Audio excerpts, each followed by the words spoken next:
Hi, I'm James Jacobson. And I'm Pamela Lawrence. Welcome to Dog Edition, the first show designed for you to listen to while you walk your dogs. Today, we're going to explore the entanglement that is the human-dog bond and all its complexities. Our first story takes us to a hillside behind an elementary school where we meet a stray named by fate and rescued not once but twice. Just like a cat, Frankie seems to have 9 lives, and thanks to a group of determined neighbors, he's finally living his best one. Frankie's is a story of survival that you don't want to miss. Are we worthy of the dogs in our lives? Yes, of course we are. I like your confidence. For our second story, we join a pair of filmmakers who documented the human-dog bond from a global and cultural perspective. From former child soldiers in Uganda to a pub in Scotland, We Don't Deserve Dogs is a movie that will have you mulling over just how worthy we humans are of a dog's love. And in our third segment, we'll discuss divorce, which is hard under the best of circumstances. Well, one family found a way to maintain a bond even as the family broke apart by adopting a family dog. Daisy the divorced dog is a tale that shows how humans deeply rely on dogs to get us through life's challenges. And then at the end of the show, we have our Hydrant segment. So stop on by and hear some of the doggy headlines that captured our attention this week. So if you love dogs as much as we do, pause what you're doing, leash up your pup, and let's take a walk. We've got a lot to talk about on today's episode of Dog Edition. Hey, Pepper, want to go for a walk?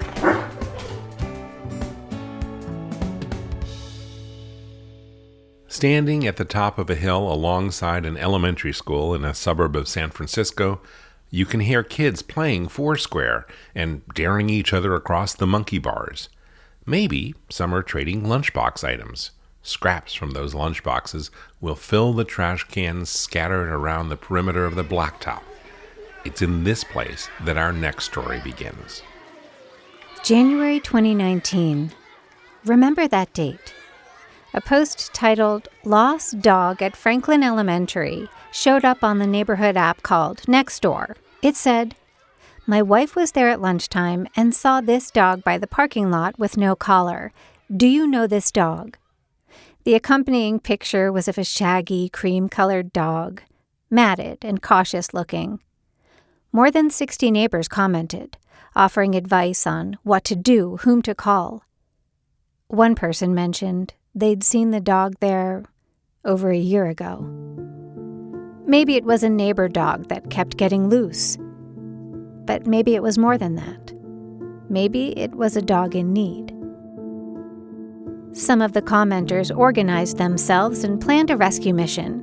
One of them was Debbie McKeever. Friday night, and it was like 5 o'clock, and it was pouring rain, and I said to my husband, I'm going out with a bunch of people to save a dog. And he goes, what are you talking about? And I said, yeah, there's this lost dog on the hill, and we're going to go get this dog. And he looked at me like I was insane. The group met in the parking lot of Franklin Elementary School. The open and airy campus is a mix of buildings, portable classrooms, a sport field, and a blacktop, typical in the mild California climate. But it's enclosed by fencing and a wall for safety. You have to go to the garbage can areas, jump the 6-foot cement wall to get into this guarded area. And you literally had to have boots on. It's pouring rain, you're in the mud, and we get up there and there's no dog. We're like, what? Undeterred, Debbie began to leave food for the dog every morning on her way to work. She and the group continued to meet regularly in the evenings, hoping to spot the dog. We were all in the parking lot, like, what do we call the dog? Let's call the dog. I said, we have to have the same name because we can't all be calling, here, puppy, puppy. So we decided on Franklin because of Franklin School. So Frankie, okay, everybody call for Frankie. So everyone would go up there and leave food. Debbie was one of the lucky ones. She spotted Frankie every time she stopped by the school to search for him. He always would look at me and be like, yeah, try to catch me. And I'd get out of the car really fast. And I'd try to jump up there. It'd take me like 10 minutes and he'd be hiding. So he had all these hidden dens. And by the time you got up there in the brush, he was gone. It was like Houdini. The hillside where Frankie had his hidden dens was strewn with ketchup packets, empty chip bags, remnants of carefully packed lunches tossed into garbage cans and snatched out again by Frankie. Just how long were those scraps keeping Frankie alive? I'd say a few years. Debbie kept going back to the school. My husband was like, you really should check in with the school now because this is really weird. Some lady is climbing up in the trees, And the kids would be like, there he is. There's the dog. There he is. And they're trying to help me and I'm running through the bush. I'm getting all cut up. So Debbie checked in with the school. They were aware of the dog and had been for a long time. The kids even nicknamed him the dog on the hill. The SPCA had been out to the school many times to try to catch the dog on the hill. Police regularly received coyote calls from residents mistaking Frankie for a coyote. No one had been able to catch him, though. So the neighbors stepped up their efforts. They placed a crate on the hillside and baited it with some meat. The meat was laced with trazodone, a tranquilizer. One of the group members had the knowledge and experience necessary to do this safely. Well, that didn't work twice. He chewed out of the metal wire. The third time, they used a crate with plexiglass walls so Frankie couldn't chew his way out. Someone in the group designed and built it. They checked the crate early on a Sunday morning, nearly 4 weeks since the group began their rescue efforts. This time, it had worked. Frankie had been caught. But it was not the happy story that you would think you were going to have because he was vicious. And he broke his blood vessels all in his eyes from being choked, trying to fight everybody. Debbie was wine tasting 2 hours away when she got the call about Frankie. And I was like, you got him, that's great. And then she's like, yeah, but we don't have anywhere to put him. And I was like, what do you... And everybody that was like into it was like, oh, I can't take him. I'm not taking him. Hell no. Oh no, no way. Because he was like a Cujo and he was really scared. Scared, confused, and covered in fleas. Debbie shared the code to her garage and said to wait there with Frankie. She would head home. She recounts what it was like when she first saw Frankie in her garage. It's really sad, super, super sad, just because he was just such a mess and he held his head really, really low to the ground, like just no confidence, he was just broken. He was just broken. So the next day I had an appointment with the vet and we had him shaved down because he was in really bad shape. And that's when they saw the scars. Frankie had a scar that went from one side of his lower back torso all the way around his body to the other side. Debbie said it looked like his back end had been sewn back onto his body. That's how big the scar was. She and the vet had questions, and it turned out Frankie was microchipped. They would get some answers. So the original story was this lady lost him at Fort Funston, middle of October 2015. But she had only had him for 10 days. Frankie broke free and ran away from this owner at Fort Funston, a popular park for dog walking just south of San Francisco. It's 13 miles from where Frankie eventually ended up on the hillside behind Franklin Elementary School. That was in 2015. Remember the date from the beginning of the story? 2019? 4 years. That's how long this dog survived on his own. But what about the scar? I think you forgot to tell me something, because this dog has a scar that no dog should ever survive. I can't keep a dog if I don't really know what I'm dealing with his history. And that's when she said he was one of the dogs from South Korea from rescue. Yeah, from a meat market. A report from Green Dog Rescue says this about Frankie's case. As some of you may know, there is a market for dog meat in South Korea, and there are trappers who set out snares to capture dogs to sell to market. Poor Frankie was caught in one of those snares, and because the hunters didn't come back, It embedded in his skin around his middle. A Korean animal rescue group found him in the snare and rescued him, and he wended his way to Green Dog in 2015. They called it Operation Frankie from South Korea because he was Frankenstein. They had to sew him back together. And here we are at Franklin, 4 years later, calling him Frankie because it was Franklin School. Maybe fate had a hand in transforming Frankie, the Frankenstein dog, into Frankie, the dog no longer on the hill. But how was he able to overcome all the trauma of his past? He survived as the dog on the hill because of his past. If he didn't have those feral instincts from Korea, he would have never survived 4 years. His eyes were really, really black and sad when we first got him. Really black, like scary. And now they're brown, and they're smiling, and they're happy. They're like these little half moons, and they smile with his smile. Frankie has spent the last 2 years living in the lap of luxury, although still a little wary of human laps. It was a treacherous journey to his forever home, but he's happy now and learning to trust. He's a good forgiver of the human people. Debbie is a little less forgiving. She shares some advice that's come out of this experience. People could be really nasty. It's really awful. Animals and children don't have voices. And bullies pick on them, And all you could do is, if you could make a change in one life, that's awesome. Do it. Don't be afraid to. We'll be right back. You're listening to Dog Edition. Hi, it's me again, James Jacobson, and there are 3 things that you should know about me. 1, since 2003, I have been driven by an all-consuming mission.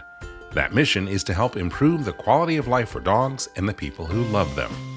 2, I have founded or helped to co-found several companies that share that mission, including Dog Podcast Network.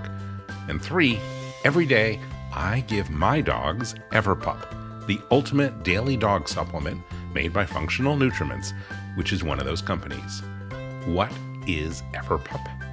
EverPup is an extraordinary all-in-one supplement that you sprinkle on your dog's food. It's a polyceutical, which means it contains an incredible blend of lots of different human-grade ingredients. It contains vitamins and minerals and prebiotics and probiotics and enzymes and dietary adaptogens and so much more. What you need to know is that it supports every cell and system in your dog's body. And EverPup is appropriate no matter what type of diet you feed your dog, from kibble to raw food to home cooked. And the rich green powder is easy to add to food. Dogs love the taste. They find it delicious. And you can even try it yourself because EverPup is made with 100% human-grade ingredients. It's made here in the USA in an FDA-registered and inspected laboratory. And all the ingredients are ethically sourced and triple-checked for quality.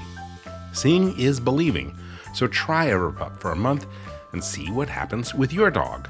EverPup is available through select veterinarians and pet shops and Amazon, but here is the best way to try EverPup.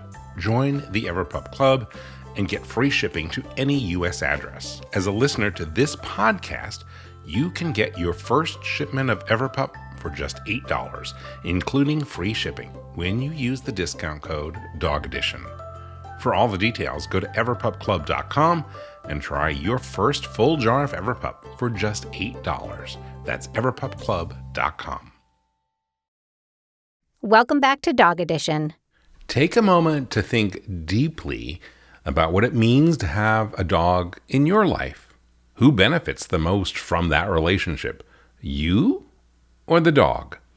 When you put that human-dog bond in the context of our culture, does it seem common or extraordinary? These are some of the questions addressed in a newly released film by documentarian power couple Matthew Sellah and Rose Tucker. It's called We Don't Deserve Dogs. The film's title seems like a judgment. Humans, we don't deserve dogs. I was curious if this was a foregone conclusion filmmakers Matthew Sellah and Rose Tucker made before shooting the film, or one they came to after hearing the many stories told throughout? I think it was actually almost more like a hypothesis to start the film from. It's a really common phrase, and for those that don't know, it's a phrase that, like, on the internet, there'll be a very uplifting story of something wonderful that a dog's done, and often something that people refrain is we don't deserve dogs. It's a challenge to humanity. Do we deserve the love that dogs provide? There's a sentiment that's been expressed a number of times, and in one way or another, by various authors. The gist is, try to be the person your dog thinks you are.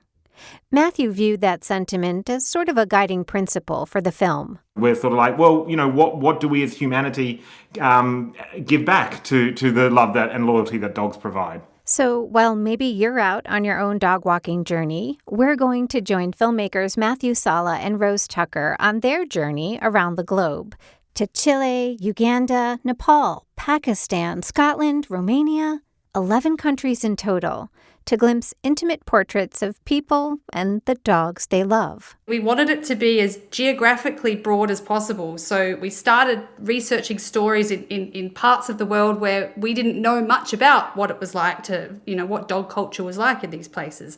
So we hired all sorts of researchers. Some of them were film students, some were photographers, some were street tour guides, basically people that knew their communities really well, and obviously, these people were all passionate about dogs as well, so it wasn't hard convincing them to get on board and help us find these amazing stories.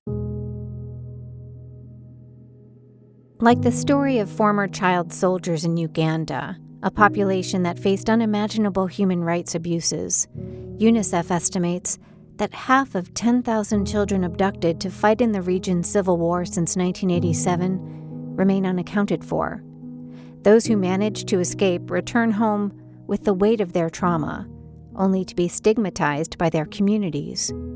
The story that we were telling was that these former soldiers are working with stray dogs that they're adopting to help them through their trauma. And so when they were recounting quite traumatic stories to us, they were holding their dogs and would sort of grab at them and hold onto them a bit closer as they were telling more difficult parts of the story. So a lot of it just sort of naturally found its way in front of the lens, and as a documentarian, you just have to sort of sit back and take it all in. Dogs are there for these humans. Lucy, one of the former child soldiers in Uganda, she said something that just really opened up my eyes. She said, I didn't know dogs could be trained to be your friend. And I thought just that in a culture where people don't always have dogs as friends, having her discover that sort of in real time was really powerful.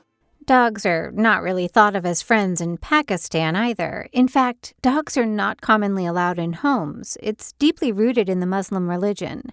But one person pushed against that traditional belief when she saved the life of a stray dog and invited her into her home. I think Beanish, who, she's a devout Muslim.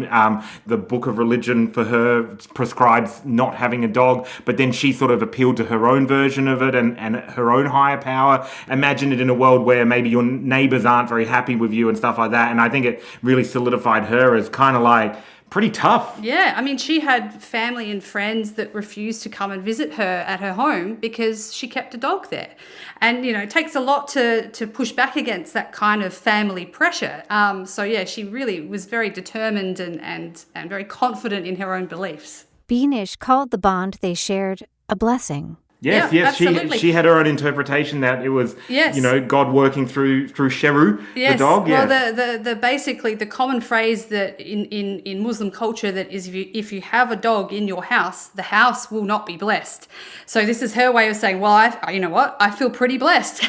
My God and my Allah is looking at what good is being happened to His creation. It is His creation, and I'm taking care of it. The film is a kaleidoscope with the lens sometimes pointed at the humans, like the dog walker in Istanbul who opens up emotionally and confides in the dogs, or the woman in Lima, Peru, who throws a lavish dog birthday party. And sometimes that lens is pointed at the dog. Often the dogs decided. Often they stole us away from shots and sent us running up and down hills. And sometimes the dogs forced the filmmakers to find a stillness, a moment where the viewer can process a situation from the dog's perspective, like a scene in Scotland that takes place in a pub with Val and her rescue dog Major. The moment happens while Val is talking about a dog's capacity for forgiveness. When bad things have happened to them or when somebody's done something terrible to them, they always trust again, which amazes me, totally amazes me. The shot is of Major just watching her. They're in the pub and he's just watching and keeping an eye on her. And she didn't realise because, I'm down, a foot off the ground filming these sly looks that dogs give away. And she didn't even know that the dog had looked. I think it was a bit of an emotional thing for her because she didn't know Major had been looking at her in that way. There is no voiceover to tell you where in the world you are, to lead you through the story, or to pass judgment on any of the human-dog bonds. As documentarians, Matthew and Rose leave the question of whether we, humans, deserve dogs up to the viewers to answer. Exactly. And I know that, we tackle some fairly challenging material in this film. Like we look at examining the culture of dogs as meat in Vietnam. And that was obviously one where it was challenging to include it, but we wanted to make sure we did that in a completely observational, non-judgmental way. Because this is a part of life in this part of the world. And if we're telling a story about humans and dogs around the world, it would be sort of remiss to ignore that aspect of it. And just maybe learning about humans and dogs around the world from this beautifully framed and shot film, with its original soundtrack acting as an ever-present heartbeat tying us all together, will help us find more common ground than we ever thought possible. I think we believe very much in a world that's brought together through those sort of cultural understandings. And so if it is through something as simple as, people watching this film and thinking about other people that they might not know a great deal about and going, oh, that relationship there mimics my relationship with my dog. And there's differences and we respect those differences, but those similarities also have power. So I think that's sort of the engine that we hope the film runs on for people. When I think about the times I shooed my dog away while I was busy working, or the times I interrupted his nap so I could demand attention I knew he would give freely and unconditionally, I'm convinced we don't deserve dogs. It is a thoughtful question. Do we deserve dogs? I think we deserve dogs. I think dogs brighten our lives in such a way, and I'd like to think that I give back to my dogs' lives in a way that is kind of meaningful. And, the whole purpose about Dog Edition really is to help fix this imbalance that has been going on for way too many years. So, yes, I think we deserve dogs. All right, I like that take on it. That's a hot take. I'm a work in progress. The presence of a dog cuddled up next to you, looking up when you make any kind of move, or even just following you around your home, can be like a tonic for when life serves up some challenges, or, in the case of our next story, serves divorce papers. In August of 1999, Donna Dees Thomas was working for The Late Show with David Letterman. From New York, the greatest city in the world, it's The Late Show with David Letterman. I had the best job in the business. I publicized stupid pet tricks, stupid human tricks, top 10 lists. Her life's trajectory changed on August 10th, 1999, when news of a mass shooting in Los Angeles gripped the nation. President Clinton held a press conference. Once again, our nation has been shaken and our hearts torn by an act of gun violence. To the victims and their families, like all Americans, I offer our thoughts and prayers. Donna Dees. There was a shooting at a Jewish community center in Los Angeles, in Granada Hills. And fortunately, none of the children died. But a gunman came in. It was a white supremacist who never should have had access to a gun. He managed to go through several loopholes in order to acquire his arsenal. And Late Shows happened to be on a dark week. It was vacation week. So I was so enraged, I decided I want to volunteer for the gun violence prevention movement. 2 months after that shooting, Donna and a group of activists in and around the New York area announced their intention to march on Washington, D.C. to advocate for stricter gun control laws. Their grassroots effort became known as the Million Moms March, which was first held on Mother's Day in 2000. Let's give a warm welcome to U.S. Representative Carolyn McCarthy. Happy Mother's Day. We, as mothers, fight every day for our children. And I know one thing. When a mother is trying to protect her child, I will say again and again, don't mess with us. Donna's years working at CBS Network on its communications team, as well as representing high-profile talent including Dan Rather and David Letterman and Bob Schieffer, prepared her for the monumental task of organizing such a huge event. You take all of life's experiences and not really sure how they connect until that moment when they actually do connect. When I organized the Million Mom March, it was all of my experiences came together in one moment to create something that was pretty spectacular, something I had never done before, but because I had all these other life experiences, they just all converged with one moment. Another life event, unfortunately, converged at the same time as the Million Mom March. Right in the middle of me organizing the Million Mom March, my husband asked me for a divorce, which, he's a great divorce dad. I just want to say right out the front. And timing was not the best. Even under amicable circumstances, divorce can be stressful. And the couple also had to take into account how their 2 young children would react to the news. Phoebe was 5, Lily was 6, a little young to understand all the implications of a divorce, but not too young to understand the extra bit of news they received. Mommy and Daddy are getting a divorce, and we're going to get a dog. So Daisy was a result of trying to soften the blow of a failed marriage and the family sort of breaking apart. Dogs have been shown to help children deal with anxiety and stress. Some kids see their dog as a trusted neutral party and confide in them in a way they wouldn't ever do with a parent or even a friend. And sometimes a new dog is a great way to keep a kid's mind off of other things. I think if you've gone through a divorce, people understand the constant drama and battles you have. The dog definitely was the distraction we needed at the time. Donna involved the girls in the decision-making process. Big sister Lily thought it might help Phoebe's fear of dogs. They settled on a soft-coated Wheaten Terrier that they named Daisy. That's the one Lily said, let's get, because Phoebe's not a little afraid of dogs, so they might be a good match for each other. And they were.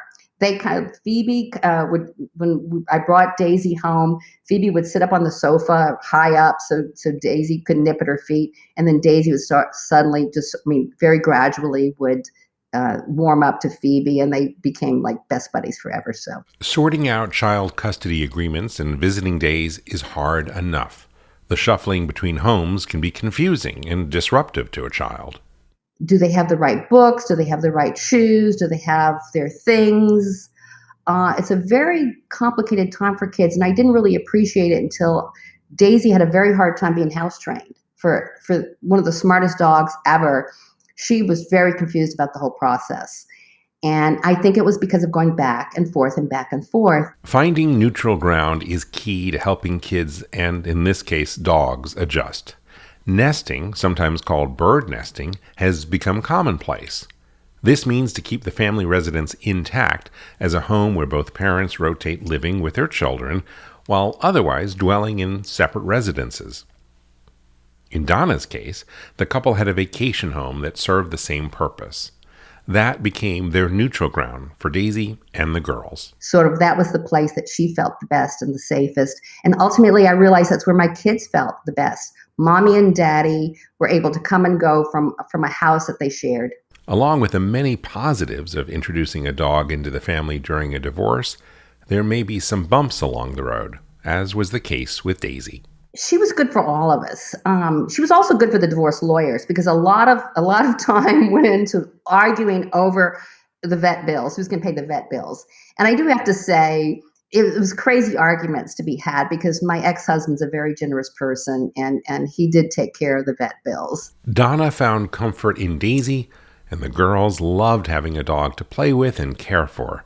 Daisy welcomed all of the affection. She was just the perfect pup for that experience. And sometimes I would call her Daisy the divorce dog in her presence, and she would look at me like, please don't label me with that. Even though she may not have approved of the moniker, Daisy the divorce dog was appreciated throughout her long life as a symbol of non-judgmental love and stability for a family trying to cope. When Daisy's health began to fail and it was time to say goodbye, Donna took Daisy on one last road trip, a pastime that she had always enjoyed. I drove her to Ann Arbor, where my oldest daughter, Lily, was at the University of Michigan, and because Lily wanted to be with her. And, it was a very spiritual moment of saying goodbye to Daisy in Ann Arbor. And once again, Daisy found a way to help this family cope with a difficult time. When we left the vet hospital, we stopped at a florist to get some daisies and, have a little, moment. My daughter and I were very sad. And this blind dog came out from behind the counter and sort of bowed down at us. And the owner of the florist said, that is so odd. That is so odd. The dog never leaves behind, whatever. And that's when I realized there was a daisy presence around us. There was a spiritual thing going on.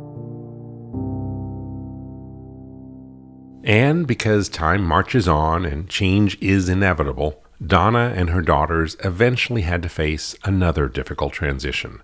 Donna's decision to give up her New York apartment, their home. If you grew up in New York City, you'll understand that means saying goodbye to longtime neighbors and building handymen, perhaps a doorman or the person behind the counter at the corner store who knows your name and just how you did in school. All the people you grow close to living in a city like New York. When I told my younger daughter, Phoebe, that I was giving up their apartment that they grew up in, as the divorced single mom, and Phoebe was very sad about saying goodbye to the building. And so she said, well, I think we need to get a dog, and that will help. I'm like, here we go again. Here we go again. And that is just what they did. Donna brought home a Poodle Wheaton Terrier mix who reminds them a little of Daisy the divorce dog and her unconditional love.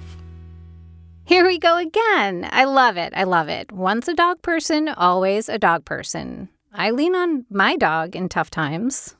Daisy is extraordinary, and I got to give my shout-outs to my dogs, Kanga and Roo, because this past week was a tough one. I lost my Hanai mom, who is in Hawaii. Hanai means adopted, but we were very, very close. Mary Omwick, she passed away on Wednesday, and the thing is the dogs knew a little bit about what was going on and gave me an extra hug, an extra love. They have been there with me, and they just sense what is going on in the world. So yeah, I rely on my dogs for sure. Yeah, and I agree. They do understand, they know, and they sense when you need them to be there. All right, well, this was kind of a heavy episode. We got into a lot of serious stuff here, but we're going to end on an up note. Join us at the Hydrant for some of the doggy headlines that have caught our attention. Listening to this deep stuff may drive you to drink or drive your dog to drink. Well, the good thing is there are beers for dogs. It's true. There are non-alcoholic beers, and a little company in St. Louis called Anheuser-Busch has one of those beers for dogs called Dog Brew. And here's why it's important for you. They are running a contest because they are looking to get a dog influencer, meaning a dog, who will be like an advertising spokesperson, a spokesdog for the company. They're going to pay $20,000 salary plus like stock options and all sorts of crazy stuff for your dog. We will put a link to that if you think your dog might have the chops to be a spokesdog. I think my dog does.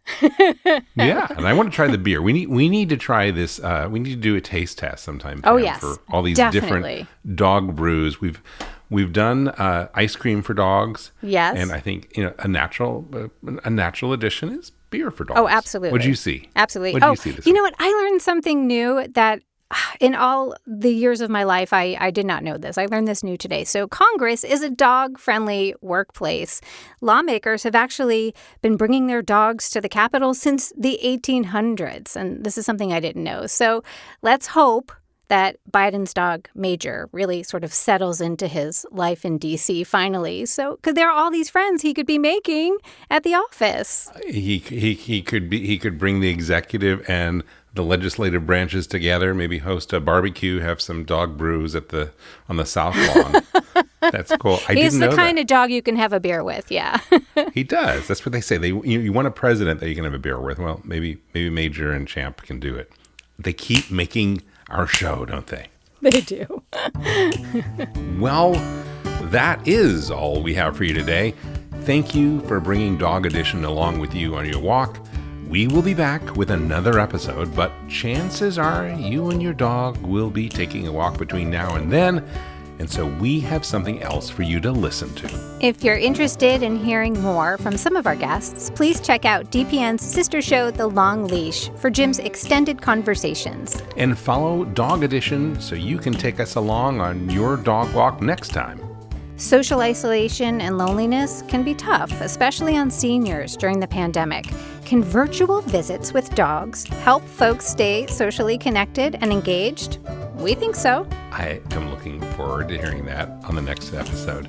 We also dig into the story of how a teen entrepreneur is using his sewing skills to help senior dogs get adopted. It is a story that caught the attention of former President Obama, and we think you'll like it too. You'll hear those stories and more. Dog Podcast Network is for dog lovers by dog lovers, and that means we want to hear from you. Visit our website, dogedition.com, and there's a button in the bottom right of every episode page so that you can easily leave us a voicemail and share your thoughts with us. Check out the show notes for links and information about the guests on this episode. We are looking for correspondents here at Dog Podcast Network as we grow this network. And so if you are a content producer or a journalist or a podcaster or an audio storyteller who loves dogs, check out our 101 Dog Stories contest with over $15,000 in prize money. And join our pack. Be sure to follow Dog Edition in your favorite podcast app and tell a friend about the show. I'm Pamela Lawrence, and I'll see you at the dog park. And I'm James Jacobson. I want to thank you for listening today. On behalf of all of us here at Dog Podcast Network, we wish you and your dog a very warm aloha.